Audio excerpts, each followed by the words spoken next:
इसी का हम लोग रिवीजन कर रहे हैं। चैप्टर 3 से कराएंगे क्योंकि चैप्टर 1 2 उस दिन कराए थे। चैप्टर 3 से कराएंगे। कंसंट्रेशन को एकदम हाईएस्ट लेवल पर रखिएगा, समझ रहे हैं, और फटाफट एक एक करके सुनते जाना है, समझ रहे। जो लोग नहीं लिखे हुए हैं PDF भेजवा दे रहे ग्रुप में या भेजा हुआ है ग्रुप में, वहाँ से आप लोग ले लीजिएगा, लिख लीजिएगा या प्रिंट आउट करा लीजिएगा, समय कम है। और जो लोग यूट्यूब से कर रहे हैं डिस्क्रिप्शन में लिंक दे देंगे, डाउनलोड कर लीजिएगा वहाँ से। सुनिए किसका बात कर रहे हैं, बात नहीं, accounting principles and practices. Chapter 3 का नाम है accounting principles and concept. Accounting principles and concept. सुनो, कंसेप्ट माने क्या होता है, आइडिया एंड टेक्निक। आइडिया देना, बताना, टेक्निक देना, इसको कंसेप्ट कहते हैं। गैप क्या है, generally accepted accounting principal. Generally accepted accounting principal, ये ऐसा अकाउंटिंग प्रिंसिपल है जो सब मानेगा, सब लोग फॉलो करेंगे। एक सा setup rules, setup policy, setup rules, setup policy. एक सेटअप रूल्स है, सेटअप पॉलिसी है, समझ पा रहे हैं, which govern the accounting profession. Accounting profession को करने के लिए बनाया गया था गैप फॉर्म। गैप का फुल फॉर्म है जनरली एक्सेप्टेड अकाउंटिंग प्रिंसिपल। जोर से बोलिए, generally accepted accounting principle. Concept माने क्या होता है, idea and technique. Idea and क्या बोलते बेटा, आइडिया नहीं देता, टेक्निक ही नहीं देता, हम लोग समझ पा रहे। नेक्स्ट हम लोग का business entity concept. Business entity concept कहता है, बात नहीं एकदम सुनना है, बोलना नहीं। बिजनेस एंटिटी कंसेप्ट कहता है कि बिजनेस अलग, ओनर अलग, बिजनेस अलग, ओनर अलग। That's why capital should be treated as a internal liability. Business अलग है, बिजनेस का मालिक अलग है, इसीलिए कैपिटल को हम कहते हैं इंटरनल लायबिलिटी। इसीलिए कैपिटल को क्या कहते हैं, इंटरनल लायबिलिटी, माने वो लायबिलिटी। उसके बाद हम लोग का था मनी मेजरमेंट कंसेप्ट। अकाउंट्स कहता है उसी आइटम को आप बुक्स में लिखिए जिसको रुपया में माप सकते हैं, जिसको रुपया में नहीं माप सकते उसको नहीं लिखना है। ये कौन कहता है, मनी मेजरमेंट कंसेप्ट। माने as per this concept only those items recorded who measures in terms of money. Who measures in terms of money. किसका बात करें, मनी मेजरमेंट कंसेप्ट। किसका बात करें भाई, मनी मेजरमेंट कंसेप्ट। जैसे मान लीजिए 20 रुपये का सामान किने हैं, 1000 का सामान किने, ये सब लिखेंगे। अब जैसे मान लीजिए बोले बच्चा को हम बहुत मानते हैं, ये बात लिखा नहीं जा सकता है। क्यों भाई, क्योंकि मनी मेजरमेंट कंसेप्ट कहता है कि इसको माप नहीं सकते, इसको माप नहीं सकते। समझ पा रहे हैं क्या बोले कि नहीं समझ पा रहे। जैसे डेस्टिमोना और थेडियो से प्यार करती है और बोलेगा 1 लाख का प्यार करती है, क्या लिखा जा सकता है क्या? नहीं, नॉट मेजरेबल, नॉट मेजरेबल। चलिए आगे बढ़ते हैं, आप ही लोग का सिलेबस का बात किए हैं, आगे बढ़ते हैं। Going concern concept. Going concern concept क्या होता है, as per this concept business will be go on and on and on for infinite period. Go on and on and on for infinite period. किसका बात कर रहे भाई, going concern concept. किसका बात कर रहे हैं, going concern concept. Going concern concept कहता है बिजनेस चलता रहेगा, चलते रहेगा, बंद होने वाला नहीं है। जैसे बॉम्बे डाइंग 1837 का कंपनी अभी भी चल रहा है। अकाउंटिंग पीरियड कंसेप्ट कहता है 1 साल पे हिसाब करो। कितना साल पे, 1 साल पे। कॉस्ट कंसेप्ट कहता है कि कॉस्ट प्राइस पे लिखिए। कॉस्ट कंसेप्ट कहता है कि कुछ भी आप लिखिए, कौन से प्राइस पे लिखिए, cost price. Dual aspect concept कहता है one item should be debited, another item should be credited. एक आइटम को डेबिट करेंगे, दूसरा को क्रेडिट करेंगे। कौन कहता है, ये dual aspect concept. Revenue recognition कहता है कि प्रॉफिट को लिखना है, प्रॉफिट को लिखना है कब, when it is earned, when it is earned. किसका बात कर, रेवेन्यू रिकॉग्निशन। रेवेन्यू जब कमाई होगा तो इसको लिखना है, मिला या नहीं मिला वो दूसरा मैटर, कमाई हुआ चुपचाप लिखिए, इसको कहते हैं revenue recognition. Revenue recognition. Full disclosure concept. Full disclosure concept कहता है कि पूरा पूरा लिखो, आधा अधूरा नहीं, पूरा डिटेल लिखना है, क्लियर कट लिखना है। ये कौन कहता है भाई, फुल डिस्क्लोजर कंसेप्ट। कौन कहता है, फुल डिस्क्लोजर कंसेप्ट। एग्जांपल दिए थे, जैसे मान लीजिए भाई साहब कह रहे हैं कि हमारे पास 5 करोड़ का प्रॉपर्टी है, तो हम लोग तो चकमा खा जाएंगे, लेकिन डिस्क्लेमर दे रहे हैं कि लोन लिया है 3 करोड़ का जी, तो अपना तो 2 करोड़ है, हमारा इतना मलदार अब नहीं लग रहा। इसी कहते हैं फुल डिस्क्लोजर। क्या कहते हैं, समझ रहे हैं क्या बोले कि नहीं समझ पा रहे। और सच बात बताएं तो ये सच में धनी व्यक्ति है, कोई लोन नहीं है, लोग का पूर्वज जो है, समझ पा रहे हैं क्या थे भाई, लोग के पूर्वज पूरे गांव के राजा थे और इन लोगों के पास जमीन बहुत है, बहुत जमीन। हाँ सच में, इन लोग से पूछ लीजिएगा, हाँ ये बात नहीं, हाँ जी बहुत जमीन भी है, समझ पा रहे हैं। आइए किसका बात करें, फुल डिस्क्लोजर कंसेप्ट। बात नहीं तो ये मालूम कैसे चल रहा है भाई, ये जो डिस्क्राइब कर रहे हैं होते हैं घर वाले भाई, पूर्वज तो होते ही हैं, इनके पूर्वज राजा महाराजा थे, समझ पा रहे हैं। तो जमीन एकड़ में है इन लोगों का, समझ पा रहे? इसको काउंटिंग करना हम लोग के लिए मुश्किल है। किसका बात कर रहे भाई? Full disclosure concept. किसका? ये कैसे मालूम चल रहा है इनके पास इतना है? बता रहे तब ना, तो पूरा बताओ, जो भी है सब बताओ, समझ गए? चलिए, ऑब्जेक्टिविटी कंसेप्ट। ऑब्जेक्टिविटी कंसेप्ट क्या कहता है कि अकाउंटिंग जो है उद्देश्य के साथ होना चाहिए, बिना मतलब का अकाउंटिंग नहीं होना चाहिए, इसको कहते हैं ऑब्जेक्टिविटी कंसेप्ट। मटेरियलिटी कंसेप्ट कहता है ओनली मटेरियल आइटम रिकॉर्डेड। बकवास मत करो, जो जरूरी बात है, जो सही बात है वही लिखो, बकवास मत करो, समझे क्या बोले? Only relevance item recorded, only material item recorded, बकवास नहीं करना है, सच्चा वाला बात लिखो। इसको कहते हैं मटेरियलिटी कंसेप्ट। क्या कहते हैं? कंसिस्टेंसी कंसेप्ट कहता है accounting policy do not change year after year. Accounts का पॉलिसी बार बार चेंज मत करो, अकाउंट्स का policy bar bar. However accounting policy can be change when as change, accounting standard change हो गया, अकाउंटिंग का पॉलिसी चेंज कर देगा। सुन रही है आप जी? स्टैटू चेंज, लॉ चेंज हो गया, अकाउंटिंग का पॉलिसी या फॉर बेटर प्रेजेंटेशन, अच्छा दिखाना चाहते हैं, अकाउंट्स को क्या दिखाना चाहते हैं? अच्छा। तो आप पॉलिसी को चेंज कर सकते हैं। इसको कहते हैं consistency concept. Principle of conservatism, ये क्या कहता है कि एंटिसिपेटेड लॉस बुक टुडे। समाज में अगर कोई लॉस होता है तो लोग बता देते हैं, तो बिजनेस में भी कोई लॉस होने वाला है तो उसको आज ही लिख दो, समझ पा रहे? मैचिंग कंसेप्ट क्या कहता है कि बैलेंस को मैच करो, बैलेंस को क्या करो? तभी तो हम लोग प्रॉफिट वगैरह निकालते हैं मैच करा के। इसको क्या कहते हैं? Matching concept. क्या कहते हैं? Matching concept. नेक्स्ट है चैप्टर 4 सिस्टम ऑफ अकाउंटिंग। दो सिस्टम है अकाउंटिंग का, single entry, double entry. Single entry छोटा मोटा व्यापारी के लिए, छुटका बिजनेसमैन, उसका लिए सिंगल एंट्री, ये अनसाइंटिफिक इफेक्ट होता है। और डबल एंट्री सिस्टम बड़ा व्यापारी के लिए, रिलायंस जैसा कंपनी डबल एंट्री सिस्टम को फॉलो करेगी। It is a scientific effect, it is a chapter 5 basis of accounting. दो तरीका का अकाउंटिंग का बेसिस है, cash basis, accrual basis. Cash basis नगद ट्रांजैक्शन को रिकॉर्ड करेंगे भाई। डॉक्टर है हमारे यहाँ बाकी नहीं होता, डॉक्टर हमारे यहाँ बाकी पूरा नगद होता है, इसको कहते हैं कैश बेसिस। क्या कहते हैं? सिर्फ कैश का ट्रांजैक्शन लिखेंगे, एक्रूअल माने दोनों ट्रांजैक्शन लिखेंगे, कैश भी क्रेडिट भी, कैश भी और इसको क्या कहते हैं? Accrual basis. क्या कहते हैं? कैश बेसिस में बाकी फाकी का ट्रांजैक्शन लेते ही नहीं, छोड़ देते हैं, और एक्रूअल में बाकी का भी लेते हैं, एडवांस भी लेते हैं। बाकी का तो ऐड कर देते हैं, एडवांस है तो लेस कर देते हैं, बाकी का तो ऐड, एडवांस में तो।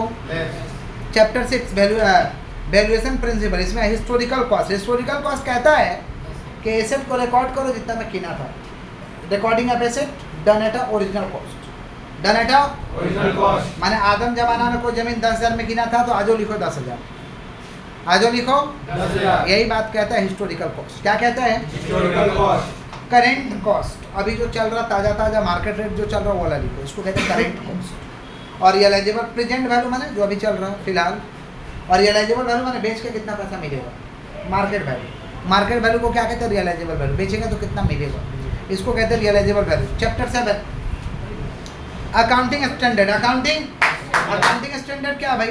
It is a set of rules, set of guidelines, set of rules, set of guidelines, समझ पा रहे हैं? To governing and accounting, accounts को करने का एक नियम है, गाइडलाइंस है, उसको कहते हैं accounting standard. Total accounting standard बना था 32 ठो, लागू हुआ 30 ठो, बना था 32, लागू हुआ 30। बनाया था ICAI, उसका एक डिपार्टमेंट था जिसका नाम था ASB, accounting standard board, accounting standard board. अब कौन बनाएगा? CG। कौन बनाएगा? CG को क्या मालूम, सेंट्रल गवर्नमेंट को क्या मालूम? तो CG बोला हम लोग को नहीं आता अकाउंट्स का काम, कोई बात नहीं है, हम लोग मोहर लगाएंगे। वो डिपार्टमेंट बना दिया जिसका नाम है NFRA। डिपार्टमेंट का क्या नाम है? National financial reporting authority. आप लोग बनाइएगा AS, हम लोग लगाएंगे मोहर। बनाइएगा AS, समझाइएगा हमको, समझ में आ जाएगा लगा देंगे मोहर, ना समझ में आएगा रिजेक्ट कर देंगे। समझ गया क्या बोले कि नहीं समझे? तो आपसे कौन इशू करेगा? AS, CG, central government. कौन इशू करेगा? उसका एक डिपार्टमेंट है NFRA, खाली CG याद रखो बस। AS का ऑब्जेक्टिव क्या है? ऑब्जेक्टिव AS का यही है कि अकाउंटिंग पॉलिसी स्टैंडर्डाइज हो। अकाउंटिंग पॉलिसी क्या हो? लोग अकाउंट्स पे भरोसा कर सके, रिलायबिलिटी रहे, अकाउंट्स एक नॉर्म्स के साथ हो सके, नियम के साथ हो सके, प्रोवाइडिंग नॉर्म्स और कंपैरिजन हो सके। यही ऑब्जेक्टिव है किसका? Accounting standard. किसका ऑब्जेक्टिव? अकाउंटिंग स्टैंडर्ड बना कितना था? 32, लागू कितना? साधारण भाषा में अकाउंटिंग स्टैंडर्ड का मतलब होता है कंट्रोल ऑन अकाउंटिंग, अकाउंटिंग पे कंट्रोल करना। अकाउंटिंग पे क्या करना? कंट्रोल करना। IAS को का फुल फॉर्म क्या है? Indian accounting standard. Indian accounting IAS किसका ऊपर लागू होगा भाई? Listed company. किसका ऊपर? और अनलिस्टेड कंपनी हो और आपका औकात 500 करोड़ या उससे ज़्यादा है तो आपको IAS के हिसाब से आपको अकाउंटिंग करना होगा। IAS के हिसाब से आपको अकाउंटिंग बना कितना था टोटल AS भाई? 32। लागू कितना हुआ? 30। IASB का फुल फॉर्म क्या है? Indian accounting standard board. International accounting standard board. International accounting standard board. IFRS का फुल फॉर्म क्या है? International financial reporting standard. International financial reporting standard. Next chapter GST, goods and service tax. Goods and service tax एक तरीका का indirect tax है। It is indirect tax. ये लागू कब हुआ था भाई? It is effective on 1 July 2017। 1 July pass in parliament 24 March 2017। 24 March 2017 pass in parliament 24 मार्च 2017। ये पूछे थे कि पार्लियामेंट में पास कब हुआ था? 24 मार्च 2017। लागू कब हुआ? 1 जुलाई 2017।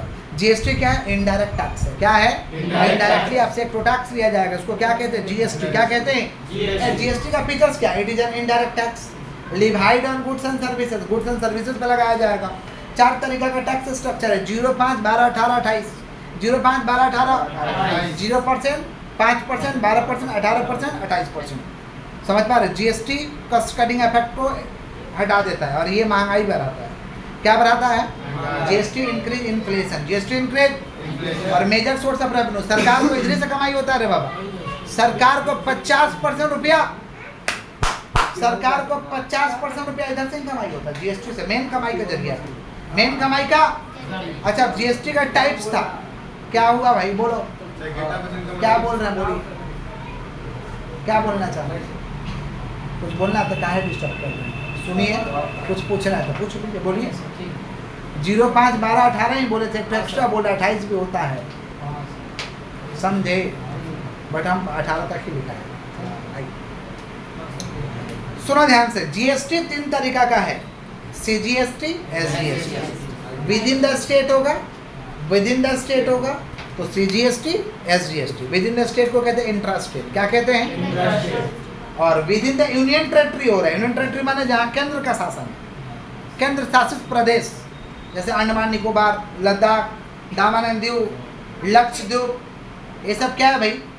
यूनियन टेरिटरी है। क्या है? तो वहाँ पे अगर विद इन द स्टेट हुआ तो UT GST, CGST। UT GST ये इंट्रा स्टेट के लिए, और एक स्टेट से दूसरा स्टेट में हो रहा तो IGST। एक स्टेट से दूसरा स्टेट में हो रहा तो IGST। परचेज के ऊपर चार्ज होगा तो इनपुट बोलते हैं। Input CGST, SGST। Input UT GST, input SGST, input IGST। Purchase हुआ तो सेल होगा तो क्या नाम हो जाता है उसका? आउटपुट। क्या हो जाता है? Output CGST, output SGST, output IGST, output UT GST, output CGST। समझ रहे हैं क्या बोले कि नहीं समझ रहे हैं? और जो बैलेंस बच जाएगा, समझ पा रहे हैं क्या बोले कि नहीं समझ पा रहे हैं? आउटपुट IGST का अगर बैलेंस बचा है तो आप इनपुट CGST और इनपुट SGST से आप एडजस्ट कर सकते हैं। आप क्या कर सकते हैं? एडजस्ट। तो GST कब लागू हुआ था? 1 जुलाई 17 पार्लियामेंट में पास हुआ था। 24 मार्च 2017। एक तरीका का इनडायरेक्ट टैक्स है, वस्तु और सेवा पे लगता है। 5 तरीके का टैक्स स्ट्रक्चर है। 0, 5, 12, 18, 28। और ये महंगाई को बढ़ाता है। विद इन द स्टेट को कहते हैं इंटर स्टेट। एक स्टेट से दूसरे स्टेट को इंटर स्टेट। इंटर स्टेट हुआ IGST लगेगा। इंटर स्टेट हुआ है तो CGST या SGST या UT GST या CGST लगेगा। समझ रहे हैं क्या बोल रहे हैं? परचेज हुआ तो इनपुट नाम हो जाएगा, सेल हुआ तो क्या नाम हो जाएगा? आउटपुट। क्लियर? आगे बढ़ते हैं। Chapter 9 voucher. Voucher and transaction. Voucher and transaction. Voucher माने क्या होता है भाई? Bill evidence. समझ पा रहे? Source document. सोर्स डॉक्यूमेंट का मतलब क्या होता है? बिजनेस का ट्रांजैक्शन का जो एविडेंस है उसी को कहते हैं सोर्स डॉक्यूमेंट। क्या कहते हैं? सोर्स डॉक्यूमेंट में क्या आता है? Cash memo, invoice, receipt, pay in slip, cheque, debit note. Voucher क्या? Voucher is a documentary evidence support of business transaction. Support of, उसको क्या कहते हैं? वाउचर। क्या कहते हैं? वाउचर 2 तरीका का होता है, supporting voucher, accounting voucher. Supporting voucher. अब सपोर्टिंग वाउचर 2 तरीका का है। बाहर से आएगा एक्सटर्नल, अंदर बनेगा इंटरनल। बाहर से आएगा एक्सटर्नल, अंदर बनेगा। और कैश वाउचर में 2 है, डेबिट वाउचर, क्रेडिट वाउचर। और एक तो है non cash voucher. Non cash voucher. Chapter 10 accounting equation. Asset equal to capital plus liability. Asset equal to, asset है 5 लाख, लायबिलिटी है 3 लाख। बताओ कैपिटल कितना होगा?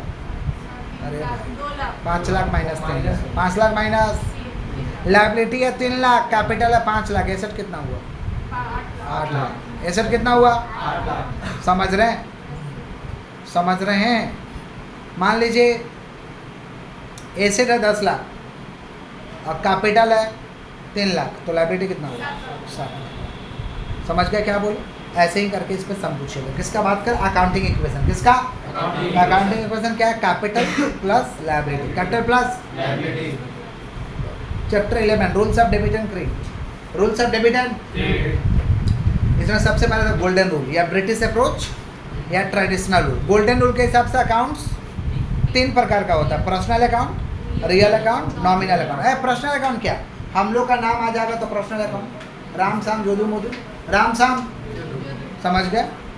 किसी भी कंपनी का नाम आ जाए, संस्था का नाम आ जाए, नेम ऑफ एनी ऑर्गेनाइजेशन, प्रश्नों क्या लाएगा? Reliance industry, Khanna school, Tata Motors, समझ पा रहे? विवेकानंद स्कूल, समझ रहे क्या बोल रहे हैं? तो ये क्या है? Personal account. क्या है? तो हम लोग का नाम आ जाए या किसी ऑर्गेनाइजेशन का नाम है, हम लोग का नाम या किसी ऑर्गेनाइजेशन का नाम, क्या कहलाएगा? पर्सनल। क्या कहलाएगा? या 5 ठो नाम बोले थे। डेटर्स माने जिससे पैसा पा रहे, क्रेडिटर माने हमको पैसा देना है, समझ पा रहे? आउटस्टैंडिंग माने रुपया बाकी है, प्रिपेड माने एडवांस में दे दिए, ड्राइंग्स, ड्राइंग माने पर्सनल यूज के लिए पैसा निकालो। तो ये इसमें से कोई भी नाम आएगा पर्सनल, कोई भी नाम, हम लोग का नाम, किसी संस्था का नाम, या ये 5 ठो में से नाम कोई भी आ गया क्या? Personal. Real, all assets are real account. जितना का जितना संपत्ति है, जितना का जितना संपत्ति है रियल है। अब संपत्ति 2 तरीका का होता है, टेंजिबल, इनटेंजिबल। जिसको फिजिकली टच कर सकते हैं, देख सकते हैं, छू सकते हैं, टेंजिबल, लैंड, जमीन, बिल्डिंग, प्लांट, फर्नीचर, ये सब को छू सकते हैं, देख सकते हैं, यूज कर सकते हैं, मजा ले सकते हैं, तो ये सब टेंजिबल है। सब क्या है? इनटेंजिबल, छू नहीं सकते हैं, देख नहीं सकते हैं, सिर्फ महसूस कर सकते हैं कि हाँ है। Goodwill, goodwill, goodwill means reputation, goodwill means trademark माने बिजनेस का लोगो। सब कॉपीराइट, कुछ लिख दिए हैं तो अधिकार नहीं है, ऐसा अच्छा अपना। और पेटेंट राइट, कुछ यूजफुल बना दिए, कुछ यूजफुल, तो इसमें से कोई भी नाम आएगा क्या कहलाएगा? रियल। क्या कहलाएगा? All assets are real account, all assets are real account. अब एसेट 2 तरीके का, टेंजिबल और इनटेंजिबल। टेंजिबल और जो फिजिकली टचेबल है, टेंजिबल जो फिजिकली नॉट टचेबल है, intangible.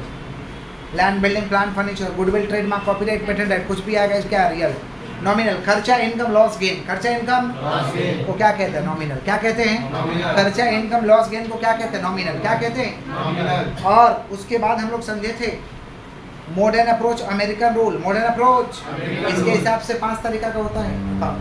Asset, expense, capital, income, liability. बोलो asset, expense, capital, income, liability. बोलो asset, expense, capital, income, liability. बोलो क्या बोले? Assets, expense, capital, income, liability. बोलो क्या बोले? Expense, capital, income, liability. Asset, asset, asset और एक्सपेंस, बढ़ेगा तो डेबिट, घटेगा तो क्रेडिट। बढ़ेगा तो डेबिट और कैपिटल, इनकम, लायबिलिटी, बढ़ेगा तो क्रेडिट, घटेगा तो डेबिट। बढ़ेगा तो क्रेडिट, घटेगा तो। जर्नल इज ओरिजिनल बुक और prime book of entry. Journal is original book और prime book of entry. Journal is original book और prime book of entry. Journal में क्या होता है? एंट्री। क्या होता है? एंट्री 2 तरीका का, सिंपल एंट्री, कंपाउंड एंट्री। एगो डेबिट, एगो credit. Simple, compound, more than 1 debit या मोर देन 1 क्रेडिट, इसको क्या कहते हैं? कंपाउंड। क्या कहते हैं? Recording of journal done at a chronological order. कौन सा ऑर्डर? क्रोनोलॉजिकल ऑर्डर का मतलब date wise, serial wise, date wise, date wise, serial wise, date wise, इसको कहते हैं क्रोनोलॉजिकल ऑर्डर। कौन सा ऑर्डर? समझ रहे हैं? और जर्नल में जो होता है उसको क्या कहते हैं? एंट्री। क्या कहते हैं? एंट्री। जर्नल में जो होता है उसको क्या कहते हैं? एंट्री। बताओ, स्टार्टेड बिजनेस विद कैश, क्या होगा? कैश आएगा और कैपिटल जाएगा। एंट्री क्या होगा? कैश अकाउंट डेबिट हो, कैपिटल। परचेज बिल्डिंग, बताओ एंट्री। बिल्डिंग अकाउंट डेबिट हो, cash. Sold goods, cash account debit हो, सेल्स।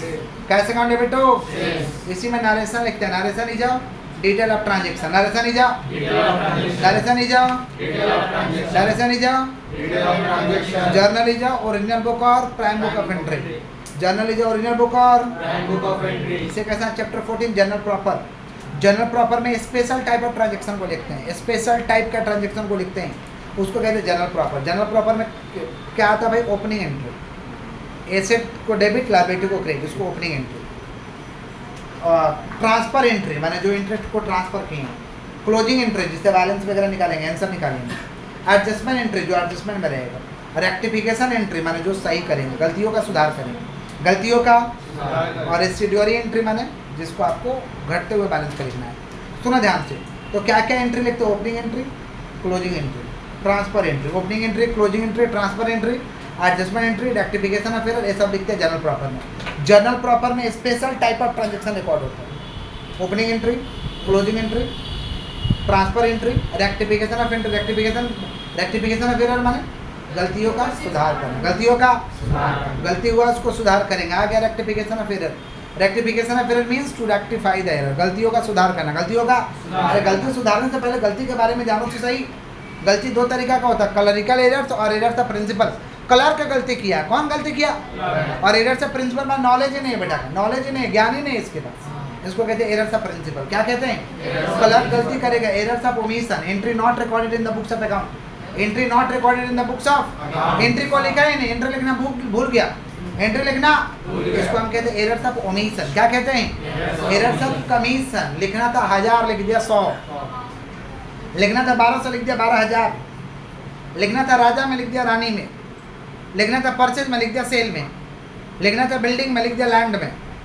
या तो अकाउंट का गड़बड़ी या तो अमाउंट का गड़बड़ी, या तो अकाउंट का गड़बड़ी या तो उसको कहते हैं एरर्स ऑफ कमीशन। क्या कहते हैं? Errors of. उसके बाद था हम लोग का डुप्लीकेशन। डुप्लीकेशन मैंने एक ही एंट्री को बार बार लिख रहा है। Compensating error, balance will be match but some mistakes are there. Answer तो आ गया लेकिन कुछ तो गलती है, कुछ तो गलती, इसको कहते हैं कॉम्पनसेटिंग एरर। क्या कहते हैं? कॉम्पनसेटिंग। क्या कहते हैं? गलतियों का सुधारने का 3 मेथड है।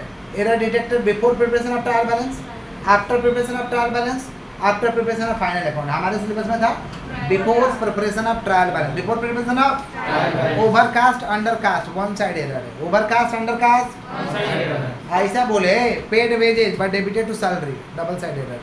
Paid wages but debited to salary, double side, दोनों साइड गड़बड़ की। ओवरकास्ट अंडरकास्ट कर दिए तो वन साइड गलती की, one side error, double side error, one side error. और नेक्स्ट चैप्टर में आते हैं, next chapter number 16, reserve and provision. Provision का मतलब क्या होता है? प्रोविजन का मतलब क्या होता है? Provision means future planning done in advance, done in advance, सोच के रखे आगे से ही। समझ पा रहे कि ये बैच मेरा पैसा मार देगा? प्रोविजन, ये क्या है? प्रोविजन। ऐसा होगा नहीं समझे? इसी को कहते हैं प्रोविजन। नहीं समझे? इसी को क्या कहते हैं? प्रोविजन। हो जाएगा तो हो जाएगा, प्रोविजन तो करके रखा गया, हो जाएगा तो हो जाएगा। नहीं समझे? किसका बात कर रहे? प्रोविजन। किसका बात कर रहे? रिजर्व। रिजर्व माने जो जमा किया रुपये, जो पैसा कमा के जमा कर रहे बैंक में, उसको रिजर्व कहते हैं। उसको क्या कहते हैं? समझ पा रहे हैं? जो हमको सही पोजीशन में रखेगा। रिजर्व वो वाला पैसा सही पोजीशन में रखता है। समझ पा रहे हैं? अब रिजर्व का टाइप्स है। कैपिटल रिजर्व, संपत्ति वाला पैसा, संपत्ति के लिए पैसा रिजर्व किए। सिक्योरिटीज प्रीमियम उसमें आता है, कैपिटल रिजर्व रिजर्व आता है। जनरल रिजर्व जो किसी भी काम में आ जाएगा, किसी भी काम में आएगा, कौन सा रिजर्व है? General reserve. कौन सा रिजर्व? सेक्रेटरी रिजर्व माने पैसा रख के मैं बताना नहीं किसी को, छिपा कर रखना। Chapter 17 bills of exchange, bills of exchange. अच्छे सुनिए। अच्छा चैप्टर 17 में bills of exchange, bills of exchange में समझे से पहले negotiable instrument. Negotiable instrument it's a freely transferable document, it's a freely transferable. Section कितना? 13 सेक्शन। नेगोशिएबल इंस्ट्रूमेंट में 3 चीज आएगा, promissory note, bills of exchange, cheque. Promissory note का section 4, bills of exchange का 5, चेक का सेक्शन 6। प्रॉमिसरी नोट में 2 parties, bills of exchange में 3 parties, check में 3 पार्टी। बिल्स ऑफ एक्सचेंज में पार्टी का नाम है ड्रोअर, जो बिल को लिखेगा। ड्रोअर, सेलर, समझ रहे हैं? क्रेडिटर, ड्रोई। ड्रोई का दूसरा नाम क्या? Buyer, acceptor, buyer. Payee means any person who receive the payment, payee means any person who receive the days of grace मिलता है जी, 3 दिन का एक्स्ट्रा टाइम, 3 दिन का, 3 दिन का। लेकिन डेट पेपर के नेशनल हॉलीडे तो 1 दिन पहले पैसा, 1 दिन, और पब्लिक हॉलीडे 1 दिन बाद पैसा, 1 दिन। सुनिए, एट साइट बिल का मतलब होता है जितना तारीख को पूरेगा उतना तारीख को पैसा देना होगा। आफ्टर डेट बिल माने जिस दिन बिल लिखा है उसी दिन से काउंट होगा, और आफ्टर साइड बिल माने जिस दिन बिल एक्सेप्ट हुआ वहाँ से पीरियड का काउंट होगा। आफ्टर डेट और आफ्टर साइड में 3 दिन का एक्स्ट्रा समय मिलता है, 3 दिन का एक्स्ट्रा समय। एट साइड में 3 दिन का एक्स्ट्रा समय नहीं मिलता, एट साइड में 3 दिन का एक्स्ट्रा समय। समझ रहे? Endorsement of bill, retaining of bill माने खुद के पास रखे हुए हैं, एंडोर्समेंट माने इनको दे दिए, हम दिए तो एंडोर्जर, इनको दिए तो एंडोर्सी। हम कौन है? एंडोर्जर, ये कौन है? एंडोर्सी। इनको दे दिए बिल, इसको कहते हैं एंडोर्समेंट। क्या कहते हैं? या बैंक से जाके डिस्काउंट करा लिए, बैंक से क्या करा लिए? तो बैंक तो डिस्काउंटिंग चार्ज लेगा। अब मान लो 10,000 का बिल है, 12% डिस्काउंटिंग चार्ज लिया और 2 महीना समय बचा था, तो बैंक 10,000 का 12% 2 महीने के लिए लेगा। 10,000 का 12%, तो 10,000 का 12% 1200, 2 महीने के लिए 200, 2 महीने के लिए तो 200 रुपये डिस्काउंट काट लेगा। माने 10,000 में 200 रुपये डिस्काउंट काटेगा तो देगा कितना? 9,800। 9,000, इसको हम कहते हैं discounting of bill. Discounting of तो अपने पास बिल रखेंगे, रिटेनिंग कहते हैं उसको। इनको दे दिए, एंडोर्समेंट कहते हैं। डिस्काउंट करा लिए बैंक से तो discounted with bank, discounted with, या अपने रामू को दे दिए, जाइए पैसा उठा के लाइएगा, ये बालक को जाइए पैसा मांग के आइएगा। तो आप इसको कहते हैं बिल सेंट फॉर कलेक्शन। क्या कहते हैं? Bill sent for collection. इसी के साथ अकाउंट्स का हम लोग का थ्योरी रिवीजन कंप्लीट होता है। ठीक है, दैट्स फॉर